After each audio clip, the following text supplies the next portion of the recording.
Hello guys, so today I'm going to show a bit, as I said I would do on the forum. I'll show a bit how I use the visualization on the LF, so namely the screen object, and it's a very simple patch I'm going to show, but yeah, if you don't know anything about patching yet, it might seem a bit abstract, I guess, but anyway, nothing very complex here. I'll first start my LF in default mode. Notice it's B0623. That's because I modified B's a bit, but nothing special to care about. In that situation, it's exactly the same as it would be otherwise. I have a scene here called Screen 4, but I'm going to recreate something new, so we'll start from scratch. Here is the sound. I'm going to bring it up closer to here. It's actually coming out of my headphones, but that should be good enough. Yes, so I'll shut it for the moment because there's no need for it. We're using the waves module, and I'm going to bring some operators. I'll start very simply with the screen operator because that's the one we're interested in, so creating it. No, I just did 2, that's fine. It's in there, and I'm going to check it right away. So 12 here, here's my screen. So I can notice there's enable. Yes, I want to enable it. There's a period, that's the refreshment period. I don't think it makes any difference between 5 and 50, not that I really noticed. The value is for the, you see here there's just one white dot. If I put this value down, let's say to, for instance, 7, the dot becomes a little more grayish. Here it's like this, and if I put it to 1, it's very yeah, thin gray, I would call it. Fill is going to fill the entire screen, like this, with more and more bright stuff. Sometimes it has problems. Anyway, it's there, and then I have an X and a Y. So what I'm going to do is, just for the sake of it, I'm going to come back here and take the first encoder and give it a value of 0 to 15, as simple as that. And then I'll set it up first to my here screen fill, right? So that way I should be able to, yes, and I can actually control the screen like this. I could make it so that there would be sound, and the intensity of the sound, whatever, could be actually following this, for instance. That would be a bit cheap, but why not? Anyway, it's possible. This is more about having fun with it, right? So I'm going to remove that, and I'm going to make something a bit more interesting. The screen is 128 by 64, but it starts from 0. So if I take this and this encoder, encoder 0 and encoder 3, I can say this one goes to 127, for instance, and the next one, which is encoder 2, will go to 63. So these are really like basic elements, right? I'll put the first one to screen X and the other one to screen Y. So here, yes. And technically, I can now, right, do things like this.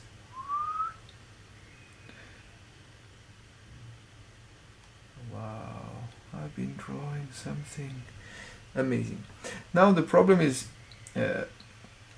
if I want to yeah, it looks a bit like some old-fashioned game we all had when we were kids, or I don't know, maybe my generation, I'm not sure about everybody else. Anyway, I got this thing here, and if I want to refresh the screen, there is no refresh command, right? So one thing I could use, if we go back to the to our element, is this fill thing. If I put fill to 0 and I send a fill 0 somewhere, then it will actually wash the screen out. It will just make it black for a second. So what I'm going to do is that I'm going to just go back here and take my first switch here and say it's toggle no multiplicator. I'll do it for the fun of it. I'll put it to 15 so it will be very apparent what I'm doing. And I'll put my switch 1 to fill. Right, so now I still have my drawing, and if I press this button, it goes white and then disappears, and then I can start from scratch again, right? So up, up, up, up, up, up, for instance, and done. So that's going to be basically the principle. Now, of course, I'm not interested in working like this because, well, okay, I can draw on my screen, but I don't know if I'm really... I'd rather use a pen, to be honest, than to just draw on the screen like this for a while. It's just very annoying and not so practical. So what I want to do is, technically, now that I know this is working, is just to use some LFOs to control it. And then I'll do it reverse from what you'd usually do. I'll do first the screen, and then I will send the result to some oscillator. So we'll get some sound that will correspond to the screen, but of course, because of the resolution of the screen, the sound will also like really function in a kind of weird way, but that's okay. So let's go back to our operators, and we're going to create first a metronome. A metronome, and this metronome will go into an accumulator. If you remember, you should definitely check the tutorials. That's the first tutorials about LFOs, right? It's really not much. I'm going to come back here, and I'm going to say I want my metro to be enabled. I'll give it a period, a fast period, right? So let's say I want to give it a period of 10 and a value of 1. That's okay. And my accumulator will have a maximum value. I'm doing the X first, and a maximum value of 127. So it's going to go each time the metronome sends a tick, which I will check here. My metronome sends a tick to the accumulator incrementation, and my accumulator goes back to the screen X, right? And let's not care about the warp for the moment. So when I will do this, you'll see that there's a line. Fine, that's fine, I have a line. But this line is not moving, right? What I cannot see here, well, that's my computer stopping making noise, thank you very much. Once this line goes to the end, it's actually constantly filling up itself, right? But you don't see any change in the intensity, it's just sending a value of 15 all the way. But if I decided to change the value of the screen here, for instance the Y value, like this, I would see that it went down and then it filled it up again, right? So what I can do is actually use this wrap function we have here, in my accumulator. There's a 1 here, so it's actually going to wrap each time it goes to the end, it starts from the beginning, right? And when you give it a value of 1, it sends a 0 each time it goes to the end, and that is actually very very practical. So what I'm going to do, I'm just going to use the wrap function, and I'm going to send it to the screen fill, meaning it's going to do exactly what I did before. It's going to refresh the screen. So there we go, right? Now I'm getting something absolutely beautiful, namely a line which is redrawing itself. So now, of course, the next step is that I will want to add some movement in the diagonal thing.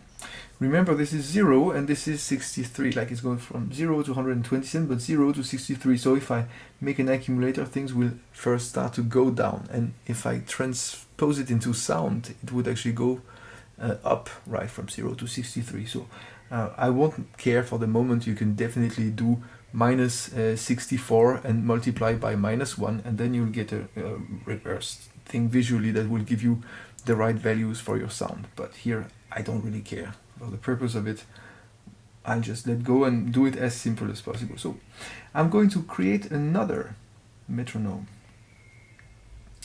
Simply like this, metronome, and then another accumulator. So I could have added some elements, but we'll do that eventually later. So I have another metronome, another accumulator. I will enable my metronome, give it a value of, let's say, yeah, whatever, 15. Who cares? 1, and my accumulator will have from 0 to 63, of course. Right, it's there. It has a wrap function as well, but I don't have to touch it. It's just going to start from the beginning. But because the value of X is moving, it's just constantly going to move anyway. It doesn't have to refresh when it reaches the limit of the Y axis. So my metronome will go to my accumulator, and my accumulator will go to sorry again, my screen Y end. Yes, there we go. Right. So now I'm getting something a bit more exciting. I'm getting these diagonal lines which are built from this. I'm going actually right away to add some sound to it. So I'll just take this one and I'll split it, right? My accumulator will be sent into a split function, and my split function will have to go into the frequency of an oscillator value, for instance. But to do that, I need to multiply the result. The reason is very simple. It's going to send a value from 0 to 63, and my oscillator frequency is waiting for a value between 0 and 32,767. So that's not going to work. So I just have to multiply, and I'll go here and I'll multiply. 32,000 and something divided by 64, that's 512, no doubt about that. So you can calculate it at home. I think you'd get to the same result. So I'll just it has been sent to my screen, and I'll send it in parallel to my multiplier here, mul A, and the result from my multiplier I will send to, I'll make it very simple as possible, Hertz 0. And there we go. Right? And as I said, it goes whoop, whoop, whoop. So it's actually going up while the line goes down. But that's just because I could reverse the LF, so you'd have the feeling that it's okay. But anyway, I don't really care at that stage. It's just to give this kind of feeling. So I'm going to do one or two things just for the sake of it. I'm going to add some slew. Maybe just a little bit like this. Yes, that will sound a bit better. And I will also cut the amplitude of the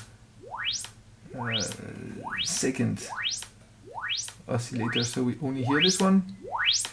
I'm going to give it a bit of, yeah, that's starting to sound a little bit better, and I'm going to leave it like this. Right, so from now on we'll hear it like this. Now what I want is to have some controls on this, because that doesn't do shit, right? So what I want to do is, first I would like this to control the speed of my LFO, the horizontal one, and this one will do the speed of this one here. So I'll go here and I'll have to first go for up. Whoopla. Use my second hand, sometimes it's useful. Yes, thanks a lot. I'll put it back up. So my LFO, like a metronome, has a minimum value of 5, so no need to keep it to 0 here, and the maximum value, I don't know, I'll put it to like, I don't know, through 250, something like that. That's for 0, and this is 1. So I'll do exactly the same thing here. 5 and 250. That's good enough for us now. And these ones are going to control the value, and that's quite cool actually, the value of the metronome, meaning that each time the metronome sends a tick, the value of the incrementation will go from 1 to, for instance, 2. Then it will go like 2, 4, 6, 8. So we'll jump actually 1 dot. And if I add more than that, let's say I put up 129, what's going to happen is that it's going to actually jump when it arrives on the other side. Systematically it'll be wrapped, and you'll get some aliasing effect, so you can actually make a dot stabilize and then go back and move in different ways. So I'm going to use encoder 2 for that purpose, for the X, and I'll do it from at least 1. I don't want it to be 0, otherwise I'll stop everything, and it's going to be a bit annoying, but I'll do it for the Y axis. And the maximum, let's say I put it to 200, that's quite a lot. It's going to go crazy way before that. The other one, last one, will go from 0 to, and I'll do the same. I say 200. Yeah, okay, 200. That's fine. All right. From that point on, it's very simple, right? I'm going to go here and say the first one goes to to my metro period. This one is going to the other metro period, which is actually going to be, yes, the x and then the y-axis. Then this one will go back to metro value, and I actually missed one. Haha, that was great. So, all right, I'll do it again. Metro period, metro period, metro value, and metro value. And that was quite simple. So now what will I get? So, oh right, see that? Right? Okay, for the moment I'll just try with a period. So that's going to give me this kind of stuff, right? That's kind of sweet. And the other one is actually going to change the way this behaves, right?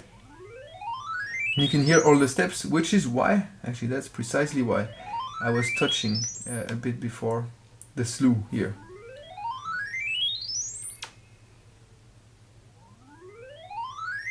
Because we can make it much more fluid. I'm not so interested though in having it too fluid, because I want things to move very fast afterwards, as you'll see. So let's say I do this, right? Yes, yes, yes, we're getting there. So what can I do now? You can see it's already doing some cool stuff. So if I'm using these ones, I'm going to very fast modify the way. This is a 0. It's not. The metronome is sending a value of 0, right? So it's not going to move at all. So I can get this signal, and then I get this, and then at some point, because of the aliasing, I get all these really nice visuals. And then it goes wild in different ways, and the sound following is quite interesting. This is nice also. So one thing I could do at that time, I could say, oh, but I would like to keep it like this. So there's two ways. Either I block the screen with a button, for instance, or I can actually say that I don't want it to be refreshed. So we're going to do both. I'll take I'll take my switch. So first one, I want to toggle it, and it will be between multiplier should be 1.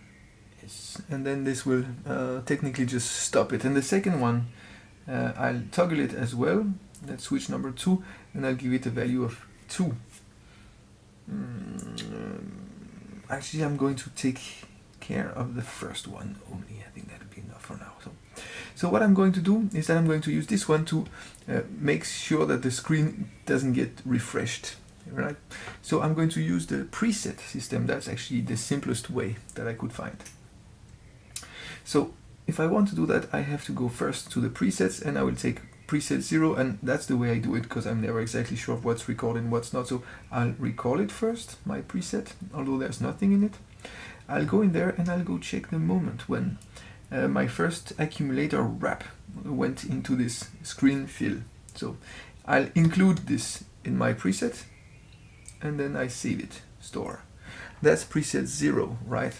And the other one here, preset number 1, which is the one that's going to be called when I press this. And when I press it again, because I put a toggle of 1, it will just go back to 0. So when I press it, it's going to go to preset number 1, which I will now recall.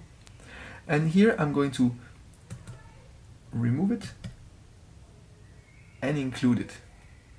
And now when I'm going this and I store, right, I should get this moment. Yes, exactly. You can see that it's going on top of itself. And if I press it again here and now, it should technically, oh my god, I guess I forgot.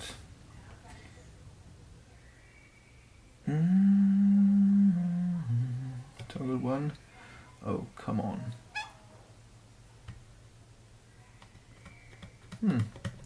So apparently I missed something.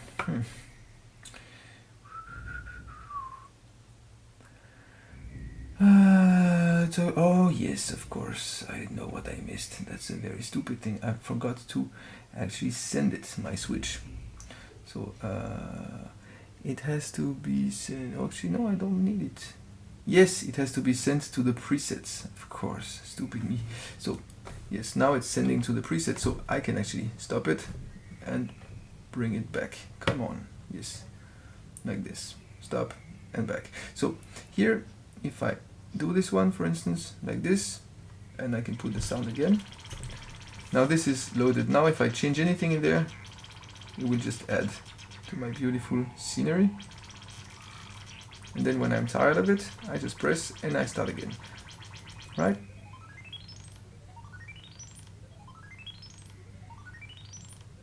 Then I can let it build like this, right?